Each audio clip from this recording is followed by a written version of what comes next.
It's time to set out on another adventure with me, the casual competitor, and my dog Obi.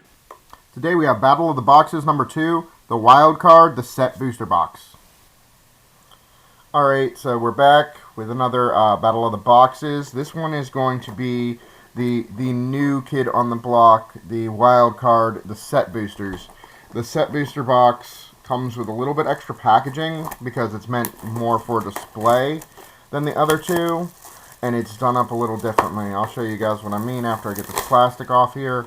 There's this nice big piece of cardboard right here that really doesn't even need to be there. It's just there to hold the shape, because when you're done, you're going to have a nice display box to show off your cards, as you can see.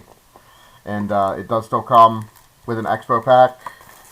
And as you can see, once again, it is designed to be more for display than the other types of packs. It's nothing really majorly different with the way it's packaged. There's 30 packs in these, as opposed to the draft boosters, which have altogether 36. And there's less cards in them, but there's supposed to be this wow factor with some of these packs. And I've seen it. I've seen some of these packs be really explosively cool, and I've seen some that are just kind of like, okay, these are normal packs. So it kind of splits the difference. As we open them, I'm going to go through this first pack here. You always have an art card, you always have a land card, and then you have several commons and uncommons. The cool thing is that there's not a set number of commons and uncommons. So this one only had 2 commons. And then after you get through them, you have the last 4 spots, which are your wild card spots. Now, you always get a foil, and you get at least 1 rare. This pack right off the rip shows you why these can be pretty cool. We got a double rare in this pack. So we got 2 rares, we got a common, we got a foil, and sometimes these can be mini games or a card from the list. Show you what I mean when we get to those, but this is going to be the same thing with every one. We're going to have some number of commons, some number of uncommons. Now we get to those wildcard spots, and with this one we have 2 rares again. That's really cool. And then we actually got a card from, I think that symbol is Saviors of Kamigawa. This is one of the cards from the list. Can't remember if that's Saviors. I'm pretty sure that's Saviors. Evermind, draw a card. Evermind is blue. You can notice it doesn't have a mana cost. You can pretty much only splice it in Arcane. I like these cards. They're very interesting when they came out, but as you can see, we didn't get a token. We got a card from the list instead. The list cards are some of my favorite things, because there's some really wild, crazy things you can get out of them. That's why this is the wild card pack, because like I know on the list is both Jace the Mind Sculptor and Emrakul the Aeon's Torn. It'd be really awesome if we see one of those. Nahiri art card. There's also some cool things we can see with the art cards, but I don't want to spoil that. We'll see if we get any of them.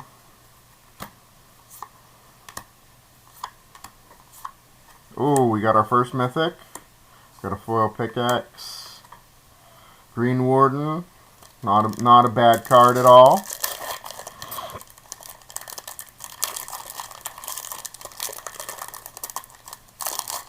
I like the way these packs are set up. Ooh, I love the actual pack art for Lotus Cobra. Probably, I can't remember if in the first box I ended up getting any alternate art ones. I'm not a fan of the alternate art. That's one of the few cards I'm not really super stoked for. So we got another double rare. Oh, and a foil Seagate Restoration. That card's beautiful on its own, but the foiling on it just makes it that much cooler. I like that card. I think that it is it's one of the better flip lands, even though right now we see a lot of the red and green getting played. The other thing that you might notice with these packs, at least I've noticed, is that there's no color balance whatsoever. Obviously that's intentional. We got a Jace. This box is doing pretty good, especially for blue. And we got another, this card is from, I want to say that's actually from one of the more recent Ravnica sets. But we got another card from the list. And this is what I mean. Some of these cards you might have even seen in Standard. This is from the actual second time we went to Ravnica because it has Extort. I remember that being a mechanic then. Flying Extort, whenever you cast a spell, you may pay black or white. If you do, each opponent loses 1 life and you gain that much life. And it's just a 2/2 flyer otherwise. But the Extort, that was the Orzhov mechanic back in the day. I liked it. I thought it was pretty interesting. Definitely gave the whole death and taxes feel that Orzhov is very well known for. See here, we're getting to our wild card spots again. And this time around, oh, we got a Turntimber Symbiote. So far we've gotten 3 mythics from this box, which is really nice. Really good start to it. Definitely going to give the other boxes a run for their money, especially if we see anything spicy off the list. Because some of those list cards aren't even valued yet because people don't know what to value them at. They do have a little marking in the corner. The next one I'll kind of zoom in on and show you guys what I'm talking about. That marking is very predominant. So they know it's not the same card. Wow, really? 2 foil blue mythics. This box is extremely blue. And ironically enough, this is the first regular art Jace I've gotten. So that's pretty cool. And we got a land tax. Oh my goodness. One of the top 3 on the list right now. So as I was saying, this right here is what I'm talking about. This bottom corner where it shows the Planeswalker symbol. That is how you determine that this isn't from the original set. Obviously, this one has a different border. We haven't gotten any of the old border yet, but the old border cards have the classic border to them. I am super stoked to be getting a land tax, though. Wow. This box is definitely wild and definitely going to give them a run for their money. Obviously, the collector box should be pretty value, but that's pretty good. Oh no, kind of spoiling what's in this pack. I saw a foil at the end, but we know there's a foil in every pack, so it's not that much of a spoiler. I think the big thing with these that I'm a huge fan of is the way that they've designed them so that you have kind of like a niche for whatever you're looking for. So we got double rare out of this one. So this box has been pretty solid. We've gotten a lot of mythics. We've gotten a lot of double rares. This is more for people who aren't trying to get commons and uncommons and just want more rares and stuff off the lists, that kind of stuff. So we got a whole bunch of different things going on here. We have less commons. We have more uncommons than we normally do in a pack. The wild card spots, like this one, has double rares in it. This is our first card I think that we've had that has. Oh, actually, this isn't one of the mini game cards. That's actually just explaining how your power and toughness work. So the last 4 is always what you want to be looking for if you're just hunting for your rares and mythics, because they can be a lot of different things. And I've seen some packs. I don't want to spoil it for anybody, but I've seen some packs that there's actually some pretty cool stuff going on there. Some off-the-wall things. You can see 4 rares in that spot. And you can also see multiple mythics. So these packs are definitely a little bit more wild. But they are also all guaranteed. Ooh. Another list card from Kamigawa. I'm not even going to try to pronounce that. I don't want to butcher it. It's seconds right. If target player has exactly 10 life, it deals 10 damage to that player. Kind of basically gives red the ability to say, hey, your life total's halved. I've actually never seen that card played, but it doesn't seem too bad. Seems like something you'd want to try out at some point or another, if you were playing red in some older formats. So commons. Okay, we don't see too much in this pack here. That's too insane. Like I said, I'm waiting for you guys to see something really good here, because there is some of these wild spots that are just off the charts. Really, if you're just hunting for specific cards, I think these are the packs to go for. This is something else I actually really like about these. As you can see, this lands foil. This does not take up your foil spot in the pack. It takes up your regular land slot. So I really like that, because that means that if you get foil lands, you're not actually losing your foil for that pack. It makes it really beneficial, I guess, would be the word I'd use, because these foil lands are nice. And right now, you know, especially if you're not somebody who played the last time we had full art lands, they're very nice to be getting full art lands now. So getting basically free foils is really nice. Alright, so looking through this pack here, we got Mountain, that's really cool. We got a lot of commons in this pack, not many uncommons. We do got a Gatorek, I like that card. We got another one of this is actually the first one I think we've got Strictly Better. These mini games are just meant to be fun.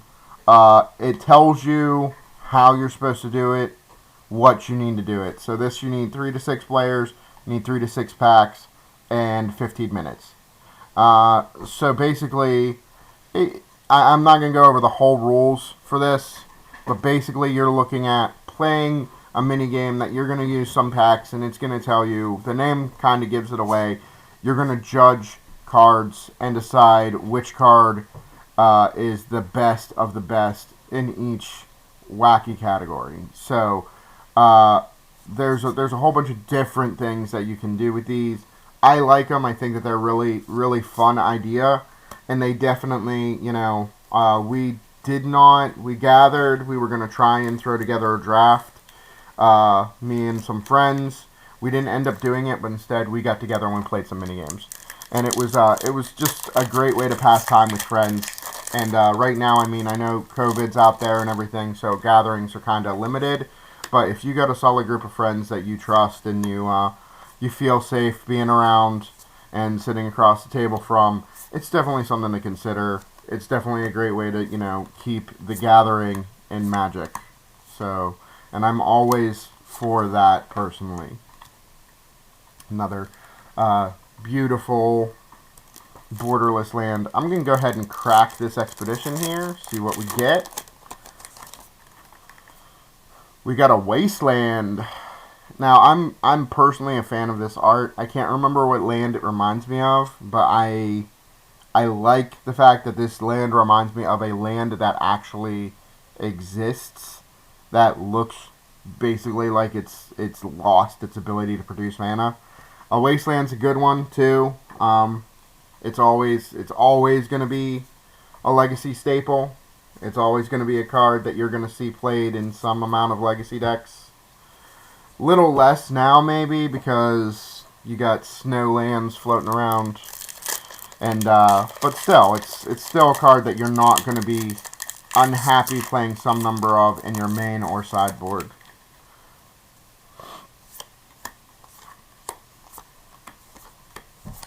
So going on here, we got a double rare. One's mythic. That's really cool. We got a Linvala and an Ashea. And we got another one. This is a Booster Sleuth. Like I said, once again, it's going to tell you how many people you need. You only need 2 for this one.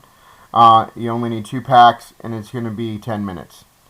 So basically, what you do is you give clues in this one, and you try to get your I guess opponent to try and figure out what cards you're talking about. Like I said, I love these. They're so much fun. Oh, almost missed this. This is what I was saying about the art cards as well. This one, it's kind of a little hard to see on the art, which is why I missed it. It actually has his signature in gold down here, the artist. That's really good. That's really good because you can. I mean, I gotta kind of move it here so you can see it real well. But I like that. I am a huge fan of Wizards supporting their artists. I think that their artists are a huge part of this game. You know, how many people look at cards and like the way it's drawn, like the way it looks. You know, I mean, I've had entire arguments with people over the art of specific cards and different things. And obviously, like I said, you know, I have opinions about certain cards, Lotus Cobra being one of them, as to what I constitute good art, and I'm just not a fan of the Lotus Cobra art. But, you know, if somebody came to me and said, "Hey, that art's that art's good," I wouldn't be like, "Okay, you know, you like what you like, I like what I like." So we got a Scorch of the Skyclaves, another mythic, so we're stacking up these mythics pretty high here. And we got another card from the list. This card is a flying. It has Haunt. This is from the first set that Orzhov was in, I want to say, which was I'm not 100% sure if that's right. I could be wrong. When it enters the battlefield, or actually no, I think this might have been the latest one. No, this was the oldest one. When Belfry Spirit enters the battlefield, or the creature it haunts dies, create 2/1/1 black bat creature tokens with flying. I think that that's a really interesting concept. It gives you double of those triggers because you get it when it haunts something, and then whatever it's haunting, when that dies, you actually get that trigger again. Oh, nice. We've gotten 2 Planeswalker art cards because we got Nissa here. And, like I said, this time we got 4 commons. Seem to be getting 2 commons in almost all of our wild card spots here. And we got a Shambling Shell. This is from Ravnica, the first Ravnica set that came out. So there's Ravnica City of Guilds. I can't remember what the first one was, but yeah. Once again, though, this has Dredge, very common mechanic. A lot of people know it. You can get it back from your graveyard by putting the top X cards of your library, where X is its Dredge cost, into your graveyard. And so you can sack this card too and put a +1/+1 counter on target creature. And otherwise, it's a 3/1 for 3 mana. It's not super powerful on its own, but when you throw it in a deck that wants to be getting those cards in graveyard and gets a whole bunch of awesome triggers from getting cards back from graveyards, that's where Dredge gets really, really busted.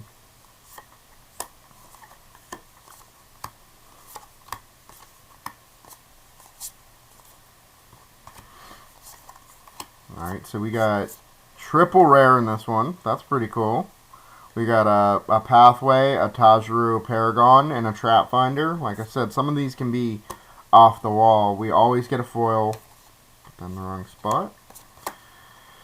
And I am a fan of these set boosters. I think that they have their place in the Magic world. I think that Magic is right that they kind of fill in a niche that didn't exist before, or didn't have anything to fill it before. I should say, not didn't exist.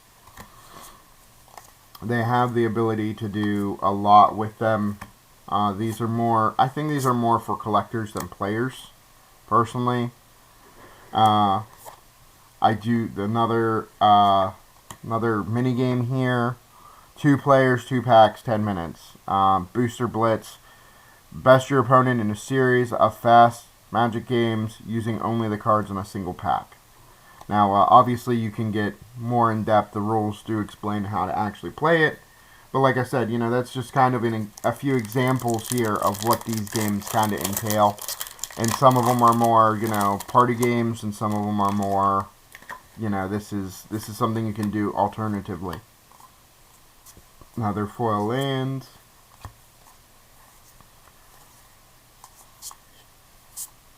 Ooh, Sky Mall. I'm always a fan of Sky Mall. Sky Mall is one of my favorite cards.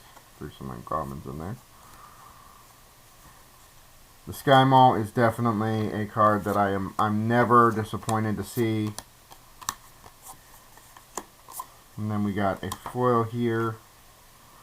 That card, oh my goodness. I lucked out at the pre-release we played in. Unofficial pre-release, I should say. We gathered with a group of 8 friends and we ended up playing some games, and I greatly enjoyed it. I'm not going to lie, I had probably the most busted pool I'd ever seen. I had double Sky Mall in it. So we got an Aura. Nothing too spicy out of this pack. But yeah, with double Sky Mall, it was kind of just off the charts. Like, in a limited format where having Sky Mall already is very powerful, having two of them was just unbelievable.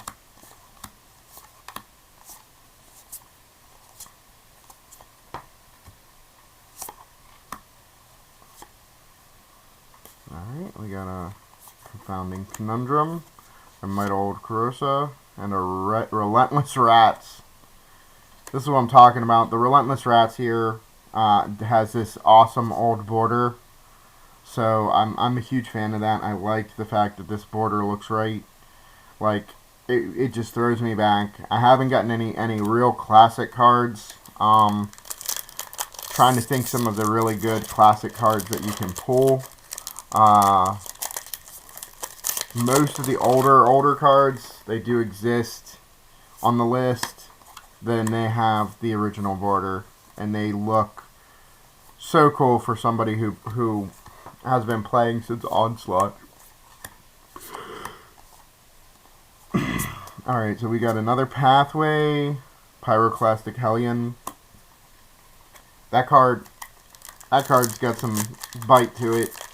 I watched somebody be like, okay, I'm winning a game unless they top deck a land. And even then, I think I get the answer for it. And they top decked a Hellion to bounce a land.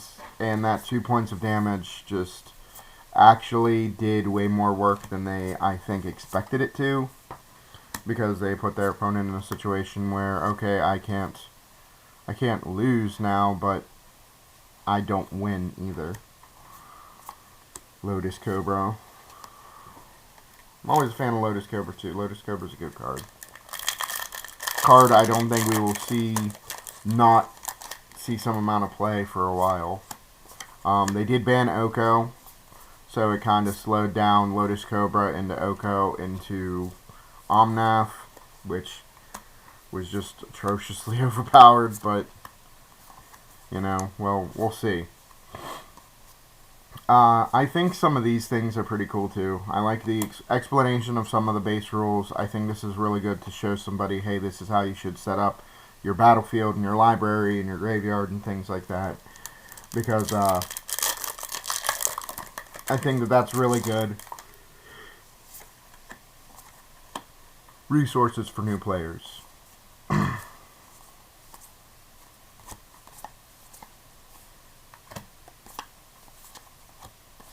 Ooh, Foil Ox.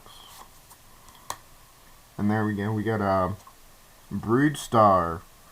Our affinity for artifacts. Flying has power and toughness equal to the number of artifacts you control. It does normally cost 10, but obviously affinity makes it cost less. And it's kind of one of those cards you would fit perfectly into an affinity deck because you have 6 artifacts, it only costs 4, and you have a 6/6. So it's a card that benefits both ways from your affinity there. Kind of classic card from, I think that's Scars Mirrodin, maybe First Mirrodin, I can't remember. I really only have space in my brain to keep track of the sets in Standard. Outside of Standard, it kind of just falls apart. Double rare and a foil Sky Mall, yes! Royal Royale. 2 to 6 players, 1 pack, 5 minutes. Ancient core ruins are being discovered across Zendikar. Be the first to locate the ruins while avoiding the wrath of the royal. Open a pack and remove any cards without magic card backs.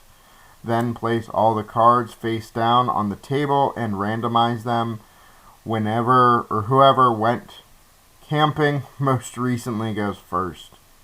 Players take turns revealing one of the cards on the table. Each card has unique properties that may help the player on their way to the ruins. Commons are campsites. Once revealed, they are discarded. Uncommons, rares, and mythics are guides. And there's more on the back too. But yeah, I want to go over that one. I think that's one of my favorite ones because I like the idea of like, oh, we're following a path, we're doing something cool. And it obviously fits the theme of the set. And I think if they keep up with those minigames, we'll see a lot of set-themed minigames over the course of time. Alright, we got full art. Yeah, always a fan of those full arts. And with this card, I love it. It is such a powerhouse in any landfall deck. I don't know whose idea it was in R&D to say, hey, you know, we've done a whole bunch of landfall creatures. I get +1/+1 whenever we play a land. Let's make it +2/+2, and then we'll just make a whole bunch of ways to do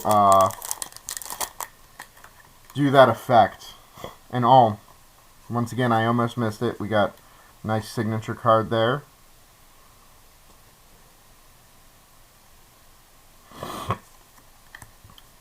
So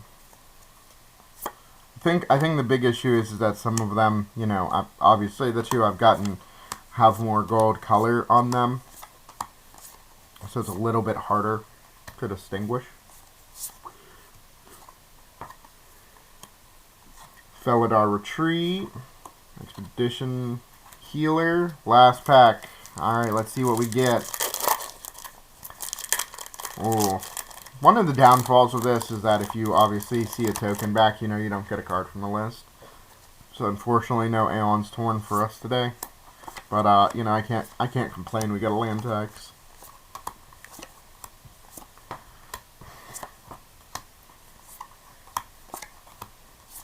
Uncommon, rare. Whoops, wrong pile. Rare, and then yeah. Okay, so one thing that didn't happen here that I've actually seen happen. I know it's a very low likelihood, but we've had a pack that in fact had triple mythics in it. And, you know, I just want to mention that is a possibility. We got a ton of mythics out of this box, more than I anticipated getting, because the last two boxes we've opened haven't been as fruitful, I guess you could say. But I am a fan of this box. You know, we still got a collector's box to go through, which is definitely going to have some value in it. They double the box toppers in the collector packs. It's probably going to be quicker than most of these because it's less packs. But, yeah, you know, once we get that done, I'll go over the value in each one and kind of give you a cost analysis. This is what I think each of them is worth, you know. All right, that's Battle of the Boxes number 2. Thank you for watching. Thanks for watching. I hope you had as much fun as we did making the video. Me and Obi will be up to more antics next week. Feel free to hit the like and subscribe button to see more of what we're up to, and we will be back soon with new videos.